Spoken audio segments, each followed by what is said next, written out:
అదిగా బైబిల్ ఏమని చెప్పనా, ఖండిస్తుంది. ఇదిగో ఆకలి ఉందని తప్పు చేయకు, తప్పుడు నిర్ణయం ఖండిస్తుంది. అప్పులు ఉన్నాయని తప్పు చేయకు, తప్పుడు నిర్ణయం ఖండిస్తుంది. ఎవరో ఏదో తరుగు వచ్చారని దానికి ఆప్షన్ లేదని అబద్ధం ఆడి ఇలాంటి ఎరకాటంలో పడకు. నిలబడు నిజాయితీగా, తప్పుడు నిర్ణయాలు తీసుకో.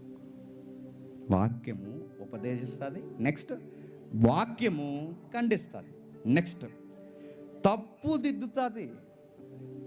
తప్పులు దిద్దకపోతే మనిషికి మనస్సాక్షిలో గిల్ట్ అనేది ఒకటి ఉంటుందండి. గిల్ట్ తెలుసు కదా, అపరాధ భావం.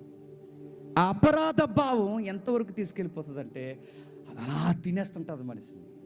చీకట్లోకి వెళ్ళిపోవడం, దూరంగా వెళ్ళిపోవడం, నలుగురికి దూరంగా కూర్చోవడం, వేసారిపోయినట్టు ఉండడం, మౌనంగా ఉండడం, ఆకలి మీద లేకపోవడం, నిద్ర రాకపోవడం, నవ్వుతే నవ్వలేకపోవడం, ఏడుస్తుంటే ఏడవలేకపోవడం, అదో రకమైన వైరాగ్యంలోకి వెళ్ళిపోవడం, అదొక రకమైన వెళ్ళిపోయి. ఎందుకంటే వాళ్ళ లైఫ్లో ఏదో జరిగింది, ఆ తప్పుని వాడు సరి చేసుకోలేకపోతున్నాడు.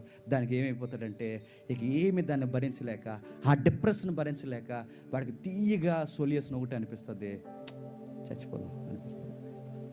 ఆ లోపల గిల్ట్కి వాడు సమాధానం చెప్పలేక, ఆ తప్పును దిద్దుకోవడం వాడికి రాక, చివరికి వాడు ఏం చేస్తాడంటే ఏదోలా చచ్చిపోతే బాగుందని బలవంతంగా చచ్చిపోతారు. ఈ జీవితంలో ఎవ్వరు మన తప్పులు దిద్దరేమో కానీ బైబిల్ మన తప్పులు దిద్దుతారు, చెరిపేస్తుంది.